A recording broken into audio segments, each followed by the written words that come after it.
Hello, and welcome to another Rush Generations Health Education lecture.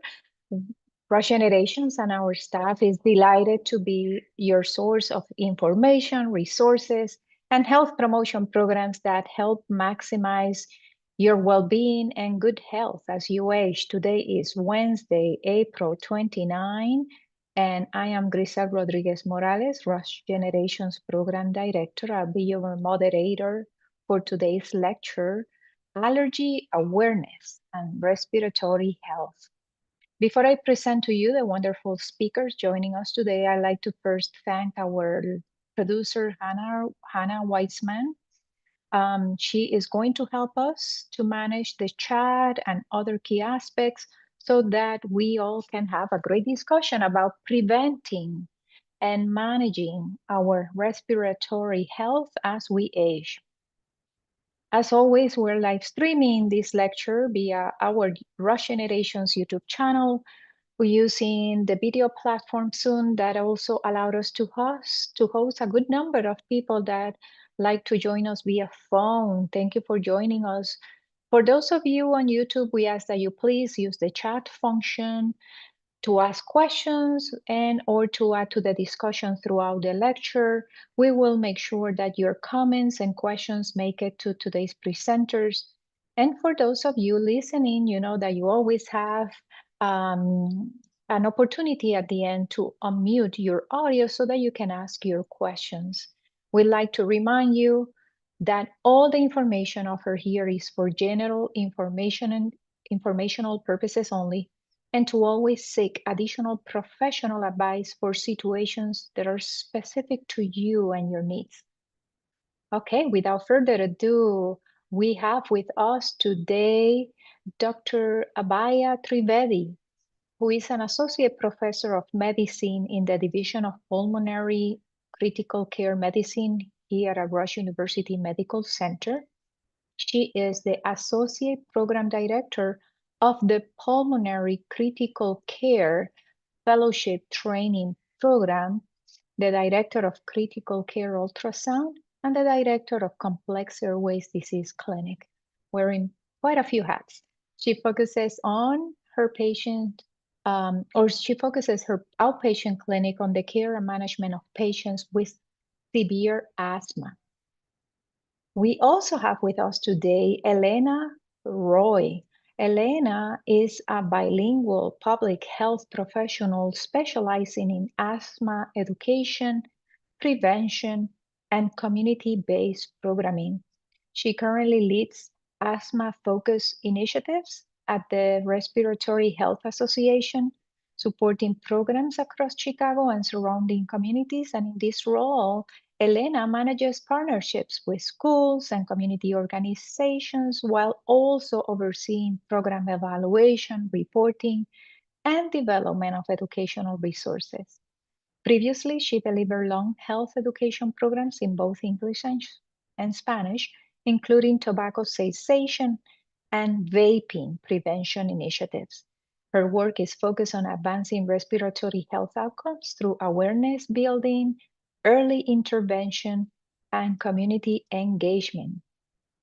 Excellent, two great providers with us today. And with that, I think I'm gonna pass it now to Elena. So to start with her side of the presentation. Welcome, Elena. Thank you so much, Grisel, for the introduction, and hello, everyone.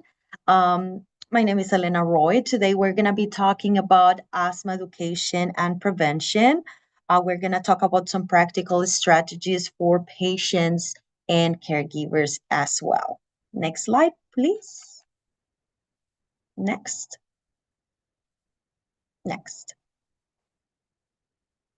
There we go. Perfect. So we're going to start with learning objectives. We're going to understand asthma basics. We're going to talk about what exactly is asthma. We're going to also talk about triggers and risk factors. So how to identify those common triggers and risk factors. Apply prevention strategies. So not only we're going to talk about triggers, but how we can avoid those triggers in home settings and also community settings. And we're also talking about support caregivers in asthma management, how we can help someone with asthma to manage and keep those episodes under control. Next slide, please. Next slide. Perfect. So let's start with asthma. What exactly is asthma? Asthma is a chronic inflammatory disease of the airways. It causes narrowing and swelling of the airways. So here we have a picture. On the left side, we have a control airway, and on the right side, we have uncontrolled airways. As we can see here, we see three main differences, and we're going to call them the three asthma S's. I like to call them the three asthma S's. The first one, it's going to be swelling. So it's that puffiness, that inflammation that is around the airways. Then we have squeezing, right, which is also known as bronchoconstriction, which is basically around the airways, we have those bands. Those bands are muscles, and those muscles squeeze, right? And that's exactly what happens when an asthma episode is occurring, or when an asthma episode happens. So, and the third one is a snot. That's the third difference, or mucus, excess of mucus. So those are the three main differences between an airways, a healthy airways, and airways that are not controlled, asthmatic airways that are not under control. So asthma basically leads to difficulty breathing. It causes wheezing as well, and coughing. Symptoms may vary over time. They are not always present. And going back to chronic inflammatory, when we say chronic, that means that asthma is forever and ever, right? So a lot of people think that they get rid of asthma, but that's not the case. If you have ever been diagnosed with asthma, that means you have asthma and you're going to have asthma forever. It doesn't go away. It doesn't have a cure, but I don't want you to panic, right? Because it can be controlled. It can be controlled when you take the medication. It can be controlled as well when you avoid those triggers that we're going to talk about. So that it's my last bullet point. Asthma is controllable when managed with trigger avoidance and also with the right medication. So once again, you will have asthma forever. If you have been diagnosed with asthma, you will have asthma forever. It's not going away, but it's controllable. So next slide, please. Okay, so why do we want to focus on older adults? Why it's so important to talk about asthma in older adults? It is frequently misdiagnosed. It's often confused with COPD, which is chronic obstructive pulmonary disease. The only difference, or COPD, it's more progressive. Asthma can come and go, but there is a huge misdiagnosis between these diseases. There is also a higher risk of complications and hospitalizations in older adults. There are also multiple chronic conditions and medications as well. And there are more like physical limitations that may affect the inhaler use. There is also greater vulnerability to respiratory triggers. So that's why it's so important to focus on older adults and asthmatic people. Next slide, please. Okay, so warning signs. Let's start talking about warning signs. And the best way I can explain warning signs is basically your body telling you, hey, something is going to happen, right? So warning signs are all those signals that asthma is beginning to act up or is not well controlled, right? So it's your body telling you, hey, pay attention because you're getting these symptoms and you may get an asthma episode. So it's indicating the need for prompt action. Okay, so either medication, avoiding the trigger, it's indicating the need for prompt action. Individuals should respond at the first sign of symptoms. We don't want the symptoms to get worse. So the moment we start feeling those symptoms, those signals, that's when we want to respond. Common symptoms and warning signs in older adults, we have a shortness of breath, we have wheezing, we have chronic cough as well. It's coughing, the person is coughing a lot.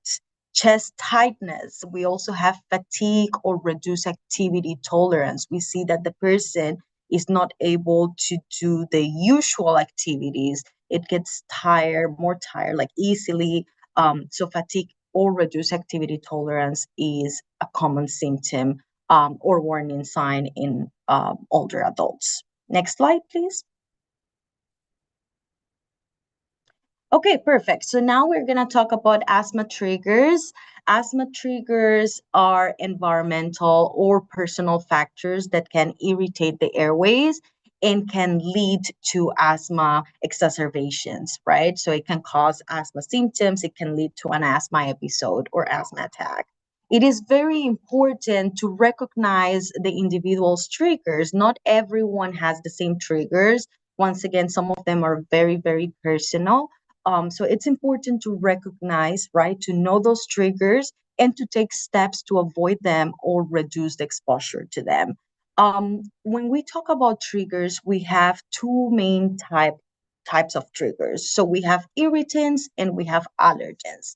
Irritants are those that aggravate the airways and affect everyone. So everyone, even people who don't have a condition like asthma, they get their airways get or are affected by irritants as well.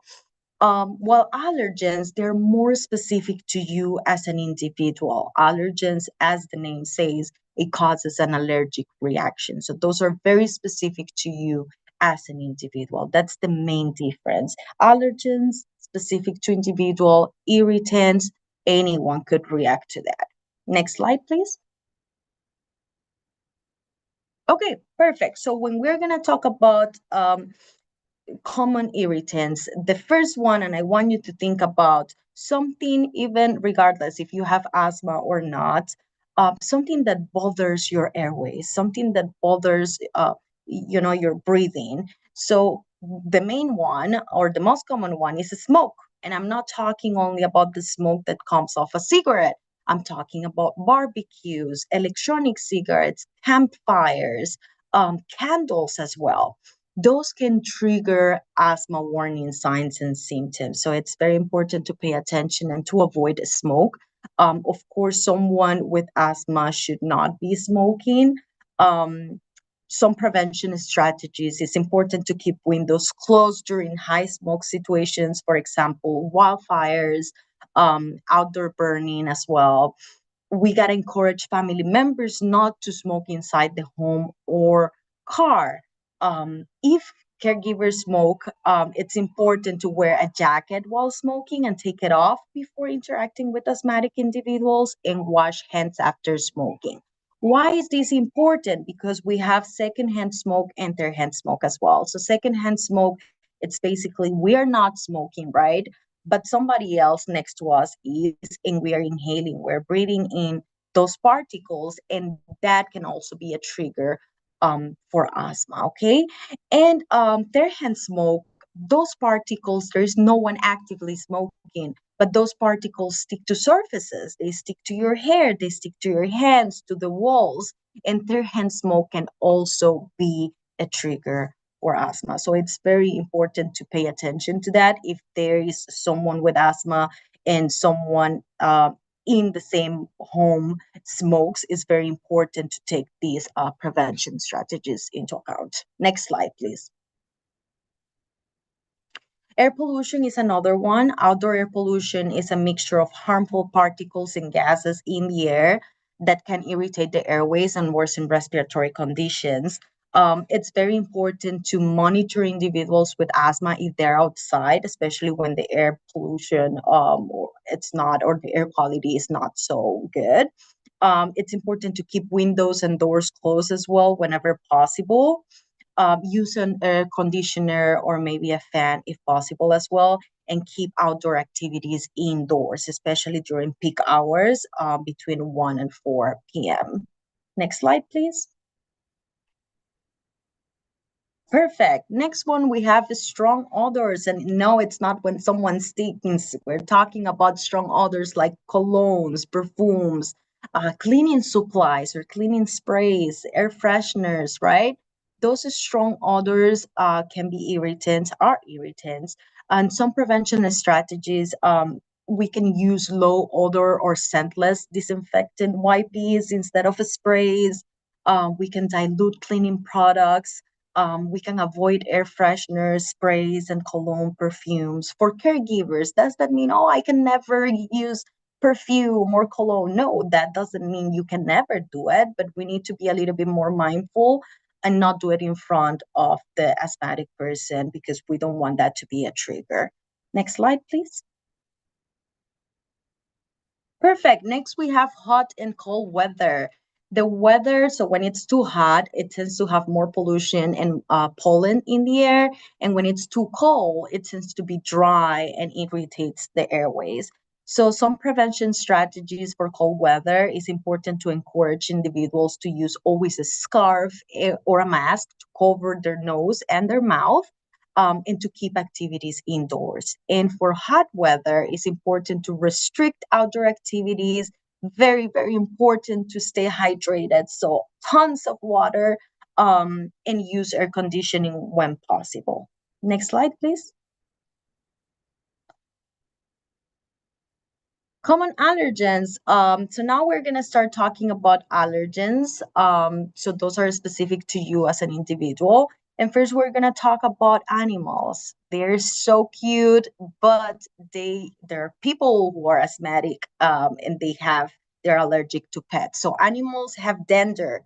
It's basically dried saliva and dried skin cells, and that can trigger asthma. So it's not the animal itself that causes trigger or that causes the asthma or the allergy, it's the dander. So it's very important to keep pets outside, out of bedrooms, and off furniture because that dander also collects on surfaces. It's very important to wash hands after touching animals. It's important, if possible, to reduce fabric heavy environments. So if we have rugs, curtains, stuffed furniture, just try to reduce it so that dander doesn't collect in there. And then for caregivers with pets, it's very important to store personal belongings in a separate area so the asthmatic person is not in contact with that trigger. Next. Okay, next we have mold, and it's not the mold that grows, in the piece of bread that you forgot in the back of your fridge. We're talking about the mold that grows in dark and humid places such as kitchens, basements, bathrooms, sometimes closets are also areas where mold grows. Some prevention strategies, it's important to keep all areas clean and dry, especially basements, kitchens, and bathrooms. Keep indoor humidity below 50%. It's important to fix the source of the mold. So, for example, if we have a leaky pipe, it's important to fix it so there is not humidity. Use exhaust fan in bathrooms and kitchens if possible. If you don't have one in your bathroom or in your kitchen, you can just crack a window to have some ventilation, which is the next one. Ensure good ventilation throughout the home. Next. Trees, grass, and pollen. So pollen travels in the air certain times of the year. It's important to monitor individuals with asthma and allergies. It's very important to ensure individuals have taken allergy medication as prescribed. Keep windows and doors closed as well, and use air conditioning when possible. Next. Dust and dust mites. So dust are little particles that float in the air and collect on surfaces. Some prevention strategies, clean regularly. So sweep floors frequently, wipe down surfaces, vacuum if you can. You can use dust-proof covers as well and HEPA filters. And if possible, also wash bedding in hot water weekly just to get rid of that dust. Next. Roaches and rodents. So many people are allergic to rodents and roaches, and they're usually looking for three things. Those are food, water, and shelter, right? So what can we do to avoid that? Basically, limit. You got to limit the access to food, water, and shelter. It's important to keep rooms clean. If you eat something, make sure you clean spills immediately. Keep all food in sealed containers. If you have any cracks on walls or maybe holes, it's important to seal them because that's how they get in. Use sticky traps or gels to get rid of them as well. Next slide, please. Okay, and then we have other triggers. They are not allergens, they are not irritants. We're just gonna call them other triggers. And then we have respiratory illnesses like a flu or like a cold. Those can make controlling asthma more difficult. Strong emotions as well. So it's not the emotion itself that causes an asthmatic episode, it's the change in breathing patterns. So, hyperventilating, for example. Exercise is usually the only trigger we recommend not to avoid because it's important for people to stay active, it's important for people to exercise, but they should definitely talk to their healthcare provider. And usually, they will prescribe a medication, and the medication they will give you instructions. Maybe you have to take it 10 to 15 minutes before they start the exercise or the activity, so the exercise doesn't trigger an asthma episode. Get vaccinations, practice good hygiene, avoid contact with sick individuals regarding those respiratory illnesses. Use breathing techniques if you are feeling stress or anxiety. It's important to do breathing techniques so that emotion doesn't change the breathing pattern. And then use prescribed medication before exercise, as I mentioned before. Next. Okay, I'm just going to talk very briefly. Dr. Trivedi will talk more about treatment. I just want to make sure I mention that asthma medications are typically divided into controller medication and rescue therapies or quick relief medication. The controller medication is very important for long-term management. Inhalers, there are different types of medication, but inhalers are it's the most common device or delivery method. Techniques and device selection are so important for effectiveness. And then spacers. The spacers basically help get that medication in the lungs. When we don't use a spacer, most of the times the medication gets stuck in the mouth, in the throat, and it doesn't get where it's supposed to be. So spacers help distribute that medication and get it in the lungs where it's supposed to be. Next. Okay, we're about to end this portion of the presentation. Some signs of worsening asthma. If we see that the person is using the rescue inhaler or quick relief inhaler more often, if we notice nighttime coughing or symptoms, if we see that the person doesn't have the energy to perform daily activities, if symptoms are not improving with medication, it's very important to seek for medical advice. Early recognition can prevent emergency care, so it's very important to pay attention to those signs. Role of caregivers: support medication adherence, make sure they take that medication, monitor for changes in symptoms, pay attention if maybe coughing is increasing, help reduce environmental triggers at home, reinforce correct inhaler technique, encourage follow-up care and appointments. Is so important to have that good relationship with your doctor to keep asthma under control. And then, of course, recognize when to seek urgent medical attention. Next. Perfect. So some key takeaways. Asthma in older adults is often under-recognized. Prevention is largely environmental and behavioral. Asthma can be controlled. We can prevent those asthma episodes if we take care, if we go to our appointments, if we take the medication, if we avoid those triggers. Proper inhaler technique is very important for control. Caregivers play a super important, super key role in management, and also early intervention improves outcomes and quality of life as well. Next. Thank you so much. So now I'm just gonna give it to Dr. Trivedi. Thank you.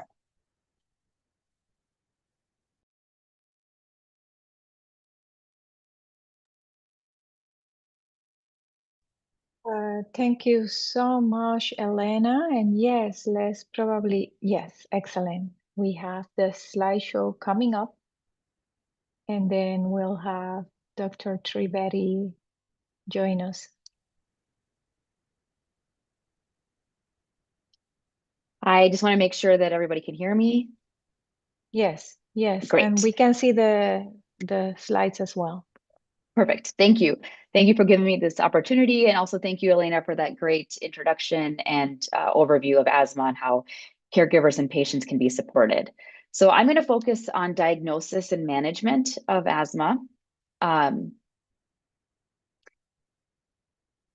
And like mentioned, I'm Abhi Trivedi. The main thing I just wanted to bring up is that I focus on severe asthma in clinic, so I have a lot of experience with this. So what I'm going to talk about is discussing the diagnosis and talking about initial management steps. And I think one other thing to think about is just other diseases that mimic asthma and other comorbid conditions that can get in the way of asthma control. And then wanted to review briefly therapy that we have for severe refractory disease, which is very exciting now because really over the last decade, there's been huge advancements in the management of asthma that have been life-changing for our patients.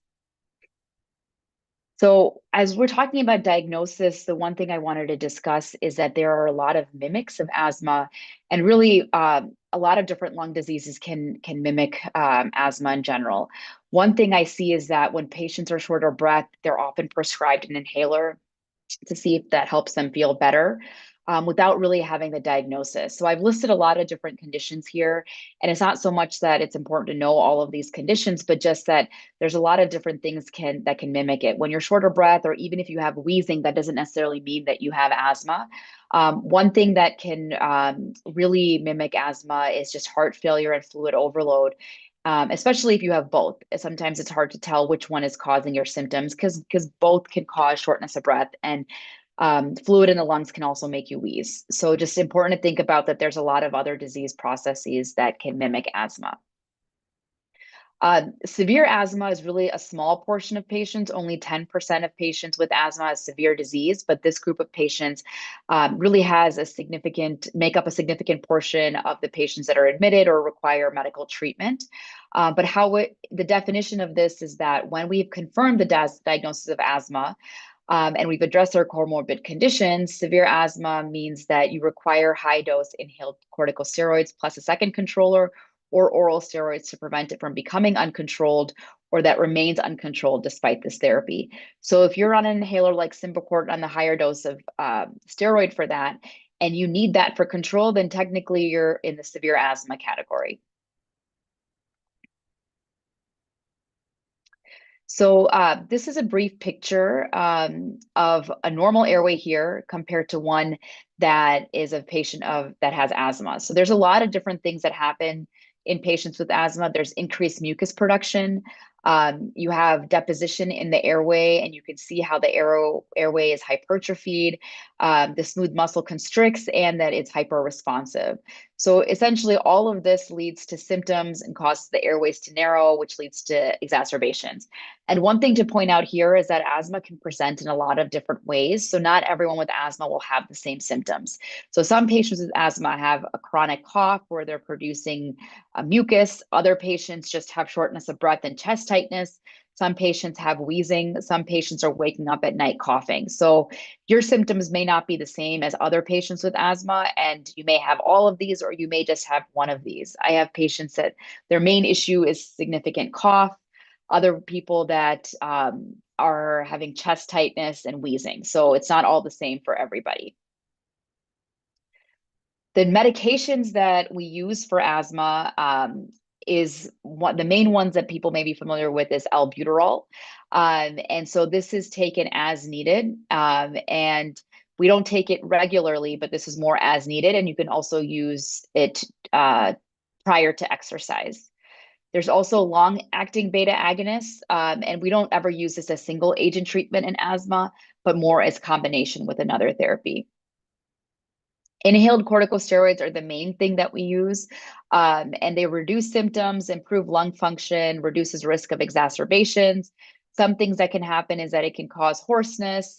You can get a fungal oral infection, Candida or thrush, if you're not rinsing your mouth out or using a spacer that can occur. Oral steroids, and some patients may need this, mainly specifically in exacerbations, but there are a lot of side effects to oral steroids, including affecting your bone health with osteoporosis, affecting your vision with cataracts. It can increase your glucose levels if you're diabetic, especially, and increase your risk for infection. So the goal is to decrease the need for oral steroids. And now we have several injection medications that have been shown to actually do that. So prior to about a decade ago, actually even more than that, the first injection medication, the newer one was approved in 2012. And before that, steroids were the main thing that we were using to treat patients with asthma who were uncontrolled despite inhalers. But now we have several new medications that are available that really, like I mentioned earlier, have been life-changing for our patients. Okay, so just there are a lot of different inhalers, and honestly, when I'm picking an inhaler for a patient, a lot of it has to do with insurance approval for inhalers. So it's unfortunate that's the case, but it depends on what insurance you have and which one will be covered and the cheaper one for you. But there are a lot of different names for them, but just to know that the inhaler name has two parts. The first one is the medication, and then the type of device is the second name for it. So for example, Trilogy is one inhaler. It has 3 different medications in it: an inhaled steroid, fluticasone, a long-acting muscarinic agent, and then a long-acting beta agonist. So there's 3 medications in it. The device that it comes in is an Ellipta inhaler. So Trilogy Ellipta is the name of it. So it can also be confusing because there are so many different types of inhalers and also so many different medication combinations. But I think this is something that's important to talk with your provider about as far as which one may be better for you. And also, if you're not feeling that you're getting the medication with the type of inhaler that you've been prescribed, that's something else to discuss with your provider. Here are just some inhaler examples, not that this covers every one of them, but just to go over what we just talked about. So this inhaler is Brio Ellipta. So Ellipta is a device and Brio is the medication. And that includes fluticasone, which is an inhaled steroid, and Valenterol, which is a long-acting beta agonist. So again, not that one inhaler is better than the other, but these 3 in the middle are dry powder inhalers, and they require a certain flow that you need to generate to be able to take the medication in. Spiriva Respimat is a soft mist inhaler, and this is an MDI, a meter dose inhaler that people may be familiar with, and this is using it with a spacer. So if you have a meter dose inhaler, you should use it with a spacer, and it helps with delivery of the medication and preventing thrush if you're using an inhaled steroid. Now, there are specific ways to use all the inhalers, but overall, the general way of using it is taking a deep breath in and out away from the inhaler, putting that spacer or the device in your mouth. You press, inhale. If you're using a meter dose inhaler, you're taking a slow, deep breath. If you're using any of these 3 dry powder, you have to take a fast, deep breath. And then you hold your breath for 10 seconds and breathe normally. And if you are using an inhaler with a steroid, you have to rinse your mouth afterwards. So one thing I just wanted to mention is that we do not discuss this enough as far as how to appropriately use an inhaler. And every time I ask my patients to talk about it or show me, there's something that's missed there and they were not really taught how to do it to begin with. So what I do is I ask my patients how they're using it. I go over the steps with them. I also show them videos on YouTube. Most people have access to a smartphone, but if you don't, there's other ways we can print it out. But just to show a video of how to do it properly, because a lot of the issues with not having control of your asthma is from not using the inhaler appropriately or never really being taught how to do it. So this is from the Global Initiative for Asthma guidelines, but just to go over it, it's not just that you just treat it and then just forget about it. You know, with asthma, Elena went over this too, symptoms are variable throughout the year, sometimes even throughout the day. There are times in your life where you may need more medication for control and other times where you may not. So it's important to make sure that we review the symptoms, exacerbations, what lung function you have, and then really, are you able to use your inhalers? Are you using them right? Is this the right type of medication for you, given your other medical issues as well? You want to assess confirmed diagnosis. So I mentioned that briefly, but one thing that has come up, and there's a study that actually showed this, where there were 600 patients that were diagnosed with asthma in the community, and they got pulmonary function testing to see if they actually had criteria to meet what we would see with asthma. And if they didn't meet criteria, then they would decrease their inhaled steroid dose, and they kept doing that. And then they would repeat testing. And of those 600, 200 patients, they got off inhalers and they repeated testing and they actually didn't have asthma. So it's a third of patients that had a clinical diagnosis of asthma didn't actually have it. So we want to make sure we're confirming the diagnosis. Want to make sure that you're controlling your symptoms and modifying risk factors. Inhaler technique and adherence is so important. So really, it's okay if you don't know how to use it and even you've been prescribed it for a long time. A lot of people don't. So please ask. And we should be going over it with you, but you should be asking if you have any questions. And want to make sure we're looking at your goals as a patient and caregiver, and then treating anything that we can modify. And then talking about, do we adjust medications? Do we add therapy or do we back down? Like if your symptoms are controlled and they have been for a long time, you do not need to take an inhaler every day. So we do step down therapy as well. And this next slide goes over that. And there are different tracks, and not to necessarily get into the weeds of this, but the guidelines have changed over the recent years, and they include using an inhaled steroid along with using a short-acting beta agonist or a long-acting beta agonist. So if you have Symbicort, for example, you can use that as needed. So before, I think patients maybe were doing this anyway, but now we have data to support doing that. But you use it as needed, but if you need it regularly, using it every day, and then as your symptoms are controlled, you can back off to using it as needed. So these are important to think about, that there's a lot of steps here, but it can also step down. So you step up if you're uncontrolled, but also step down.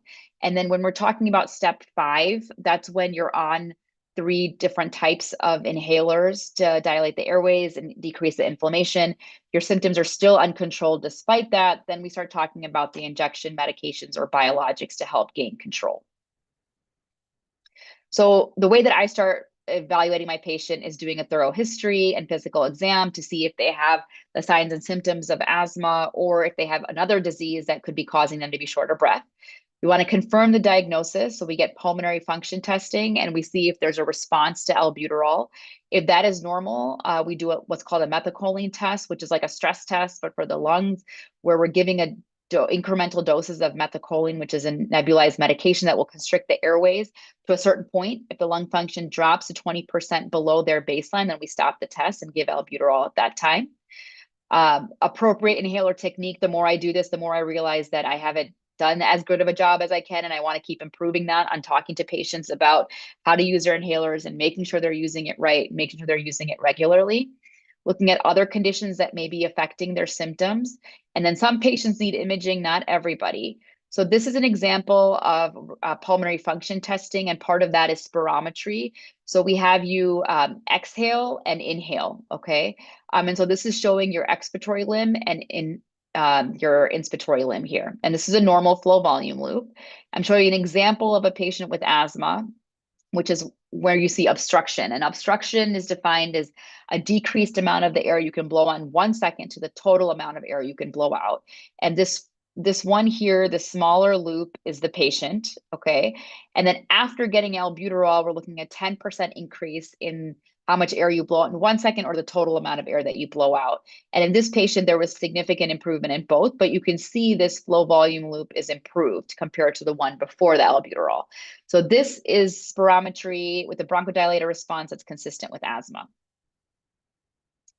Methacholine testing is what I described as a stress test for the lungs, but you're looking for a 20% decline in the FEV1. And we get a number for that. And this is an example of how that would look. So you have a drop in their FEV1 to 80% of the baseline, and that would be a positive test. So all my patients that have asthma will either have pulmonary function testing or methacholine testing to confirm the diagnosis. So other comorbid conditions, allergies, allergic rhinitis can definitely make your asthma symptoms worse, or any other sinus disease. Sleep apnea is something else. I mentioned nighttime symptoms with asthma, but sleep apnea, of course, can make you have nighttime symptoms as well. Acid reflux, obesity can contribute, and tobacco use. So it's really important. I don't think you should be smoking anything. Even some patients will say that they smoke marijuana, but really any kind of smoke inhalation can really affect your lungs in a negative way, even marijuana use. So to end the presentation, I don't want to spend too much time on this specific slide, but just wanted to go through some things just so I can talk about how the changes that have come about and really how much advancement has been made in the management of asthma, and how if you're dealing with uncontrolled symptoms, there are so many options now that we didn't have before. So the main thing here is that these are inflammatory mechanisms that lead to severe asthma. So essentially you're exposed to something and then that triggers this cascade, which eventually triggers a whole host response, which finally leads to airway hyperresponsiveness, mucus production, airway constriction. Now, what we know is that eosinophils are a type of cell that are elevated in this type of asthma. And there are medications that occur that have been used and that we use now along this pathway to block certain parts to decrease this response, and they are very effective. So again, these are the ones that are approved and out. There's a new one that's come out that's actually once every 6 months that you get an injection. But all of these medications reduce asthma exacerbations. Several of them improve lung function. And the main thing on most of these medications, it decreased in the use of oral corticosteroids. So like I mentioned, 15 years ago, our main treatment was oral steroids to maintain control if you're uncontrolled despite high doses of your inhaled steroid and additional airway inhalers. But now we are able to reduce your exacerbations, reduce hospitalizations, reduce your need for oral steroids. And it's really amazing. And there isn't anything else I do in medicine that I can help people feel this much better with limited side effects. So I'm grateful for these medications and grateful that our patients have access to them. So I think this is something that a lot of people are familiar with, but some people may not be as much right now to understand that there are options that are available. So just to go over how it's done is that several of these, except one of them, resizumab, are all subcutaneous injections. So our patients, if I think that they're a candidate for therapy, come into clinic to get training on their first dose. We monitor them to make sure they don't have any allergic reaction. And after that, they do it on themselves at home. So it is really easy to do, and patients are tolerating them very well. So they range from needing to do it every 2 weeks to every 4 weeks to every 8 weeks. And the latest one that has come out is 2 times a year. So it's great to have these options. And I think it's important to realize that this may be something that can benefit you, especially if you're having flares needing steroids or going to the ER or into the hospital. These medications will reduce your need for steroids and also reduce your need to go into the hospital at all. So that's mainly what I wanted to cover, but we will take questions in the future, and I'll happy to answer them in that session. Thank you. Thank you. Thank you for explaining to both of you, Dr. Trivedi and Elena. We're going to also ask Elena to join us for explaining these health conditions, the treatment options, also the recommendations so that people, regardless of any diagnosis, can still have an active life, which is the message that we always instill in the program participants, the people that come to all of our programs. This is the time that callers, those of you who are here joining us with audio only, you can press *6 so that you can unmute and ask a question. While you do that, while you get ready, since I don't see anybody unmuting right now, I want to ask one of the questions that came through the YouTube channel in terms of the symptoms. Can symptoms of asthma, in particular the shortness of breath or wheezing, can be confused for people having a heart attack? And can providers tell the difference? Yeah, so I think that usually a heart attack is not necessarily what I would think about when someone's having symptoms of asthma, shortness of breath, wheezing, but shortness of breath in itself can have a wide presentation. So shortness of breath, you can be short of breath if you're having a heart attack. The other symptoms you think about with heart attack is having chest pain. That's the biggest symptom that we think about, especially if it's chest pain radiating down the left arm or to the jaw. The other thing that comes up is that the wheezing part isn't necessarily coming up with having a heart attack, but if you have a heart attack and then fluid is building up in your lungs, you could also be wheezing. The way that us as providers tell is, of course, by examining somebody. So if I'm listening to a patient after I get their history, of course, like if they're telling me they have a history of asthma and they're short of breath and wheezing, then I'm more likely to think this is asthma. But if they're telling me that they have no lung disease history and they all of a sudden started having chest pain and shortness of breath, then I'm not thinking about asthma, I'm thinking about a heart attack. But when you are seen for this, we would listen to your lungs, listen to your heart, see if there's any swelling in your legs that could be indicative of having extra fluid on board. And then there's testing that we would do. So if I am worried about a heart attack, the first thing I would do is get an EKG. An EKG will tell me if there's any blockages in the heart that are concerning. So these are things that we would assess very quickly. And while there are things that overlap with both of those diagnoses, we would be able to tell which one is most likely happening. Yes, and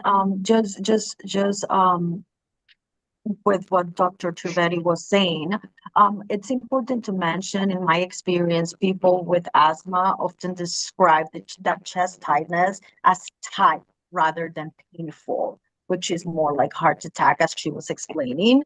And yes, like both can cause like shortness of breath, maybe chest discomfort, anxiety, and the panic feeling, right, at that right moment.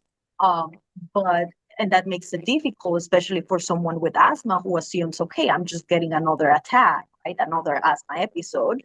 But I think it's just safer to assume it could be, a heart issue and just get checked immediately and seek for medical care. Yeah, and I think one thing that I always tell my patients is that you know how you feel and you know your body, and you should trust that. Because if you've been dealing with the condition for a long time and it's always felt a certain way, and all of a sudden now things feel different, then you got to trust that. That's what I ask my patients if they come into the hospital versus in clinic, like, hey, what made you come in now?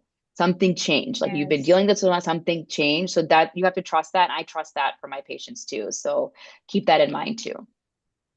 Similar to these questions, in the list of uh, conditions that can mimic asthma, how does the vocal cords dysfunction can mimic asthma or does mimic asthma? Yeah, so that's something that I actually think about a lot of, because if you have vocal cord abnormality, that can actually make you wheeze, feel short of breath. And then there's an association with anxiety and post-traumatic stress disorder too, that you can start feeling that way in certain situations. And so that can mimic asthma as well, because a symptom that you have is you feel short of breath and you start wheezing. Now, this can be very hard to differentiate between the two. There are patients that come into the hospital, end up on the ventilator because of people hearing them think that this is asthma and it's actually a vocal cord issue. So the way that we evaluate for that is that we have a specialist, and specifically at Rush, the person I refer to is Dr. Sims. He's a laryngologist he's a ear, nose, and throat doctor, laryngologist that specializes in vocal cords, and he actually will do scope from the nose to the vocal cords to see if there's any abnormal motion or movement. And so the initial treatment for that, if that is the case, is there's specific speech therapists that we refer to that can work on breathing techniques for that. So that's also a good question. And it is something that I think about anytime I see someone with asthma who is uncontrolled despite the therapy that they're on. Okay. Can I Go ask ahead. a question? Yes, please go ahead. Can you get asthma in your aging years, or is that something that you acquire early on in life? Yeah, no, that's a great question. And you can get it at any time in life. So while a lot of times we think about it as it happens in childhood, it doesn't always you may not have a childhood history of it, and you can develop it later. And then you can also maybe had symptoms as a child and maybe it wasn't recognized, or it was, and then you don't have symptoms for decades and then it comes back later. A lot of times that the patients I see that in is that they had some sort of infection, either a viral or some sort of pneumonia, and then all of a sudden now their symptoms have recurred that they had like 20 years ago. So you can develop it later in life too. Okay. Do you also have a problem with mucus? So not everybody does, but excess mucus is part of asthma. There's excess mucus production as far as part of one of the symptoms of asthma, but some of my patients mainly describe this chest tightness and they don't have mucus, where other patients, all they have is cough and mucus production. Okay, thank you. Thank you. Thank you for the question. Yes, that was another question. How common for asthma to be diagnosed during older adulthood? Mm. And as you're in the community offering, well, let me ask this first, Hannah. Hannah just sent me another question. As you're doing the education out in the community, Elena or Dr. Trivedi, people that haven't had like symptoms or not symptom, an attack, asthma attack, how people think they're in remission? Is there such thing as remission, or that's pretty much that people are managing the condition effectively? So I don't necessarily think about it as remission. I just would say it's controlled. And at times you may be controlled without any therapy. So some people, it's the trigger is allergies and pollen, right? So in spring is when their symptoms are worse. And so during like 3 months, they need to use their inhaler regularly. The other seasons, they're fine. They don't need to use it at all. So I wouldn't say that that part is remission. I just would say that it's controlled off of therapy or on therapy. So I think the hard thing to say is that it's like, I think Elena did a good job of saying this, that it's not cured, like it's not a curable disease, but you can get control of your symptoms. And now we have medications to control that we didn't have before. And at times you may not need any therapy to maintain control. So I think it's more about control of symptoms. That's right, Dr. Trivedi. And also like, and this is why a lot of times people think, oh my God, I don't have asthma anymore, right? And that's because they haven't had an asthma episode for a long period of time. That doesn't mean they don't have the asthma, it's just under control. And as Dr. Trivedi was mentioning, sometimes people don't need the medication. Sometimes it's just avoiding those triggers, environmental triggers mainly. And that's why during like springtime, the pollen count is higher, and that's a huge allergen. So that's why people, sometimes asthma can be just seasonal, certain seasons cause those asthma episodes, but definitely there is no cure. It can just be controlled. The other question somebody submitted is, what testing is available to find out if you have any allergies to the indoor allergens that were mentioned? Yeah. So allergy, and even I check this too, is there a blood test to check for specific allergens? And then there's also skin testing that the allergy team does. So it depends on whether we think you need specific skin testing or whether we can obtain the results via blood tests. So there's options. Okay, and I think we don't have any more questions. I just wanted to mention, we stress a lot throughout all the programs that we offer, the importance of us communicating what matters to us, what is very important to us. And there was something you said, Dr. Trivedi, in terms of the use of the inhaler. I think that it's okay for people to say, bring it to one of the appointments and say, I just want to make sure that I'm using this inhaler correctly, and to do it, I don't know, once a month, or I'm sorry, once a year. Don't feel shy to see that that's very important for you, so that then the providers can help you. Yeah, I can't tell you how, like I ask my patients every single time they come in, like show me how you're doing it. How do you do it? Are you doing it right? Because that is such an important piece of this. But I don't think we started doing training sessions for our residents and fellows. I just came from one earlier this morning to talk about this specifically, of how to teach how to do inhalers, making sure that you know how to do it right. Because at some point, every doctor, every provider will be taking care of someone on an inhaler. And you'll be surprised, when I ask patients, they'll say, nobody ever showed me. I don't know how to do this. But people a lot of times don't feel comfortable saying that. So I mean, I'm trying to make sure that we are doing a better job of educating our patients. But I think as a patient, you should feel empowered to just say, hey, this is confusing. I don't get it. Like, and it is confusing. They are not straightforward. And sometimes you may be on 3 different types of inhalers. Doesn't make it easy for you, but you should always ask. Like, if you're and not just about inhalers, but anything, like, don't feel like you can't ask. We want to help you. We want to meet you where you're at. We want you to get better. And if you don't know how to do the inhaler, not doing it right, we're not doing any service by just prescribing it. Mm-hmm. We definitely encourage asking questions. I love when people ask questions just Yeah. because there is no dumb question, right? Just ask your questions. The Respiratory Health Association, we also facilitate trainings, and as part of the training, we teach people how to properly use the inhaler. And just because I have heard so Okay. many times, oh my God, my medication doesn't work. Well, it doesn't work because you're not doing it the right way. If you don't do it the right way, of course it's not going to work. As I mentioned, sometimes get stuck in here if you're not standing straight, if you're not doing this, if you're not doing that, and therefore the medication is not going to work. So it's very important, and we encourage people to just ask your questions. It doesn't matter if it's 2-3 times, just ask your questions to make sure you get the right information and you do it properly. Yes. Yes. Yes. It is okay to ask questions.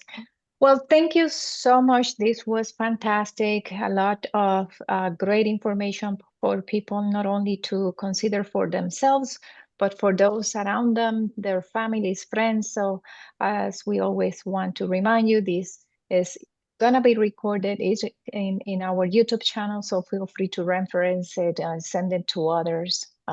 Spread the good information that was offered here. Thank you so much, Elena. Thank you so much, Dr. Trivedi. Thank you for having me. Take care. Thank you so much. Our pleasure, our pleasure. Thank you. So let us tell you about what's coming next in our programs. I am getting okay, perfecto. We want to start by reminding everyone that on Friday is the first day of May. Can you believe it? And May is Older Americans Month. And the theme this year is Champion Your Health.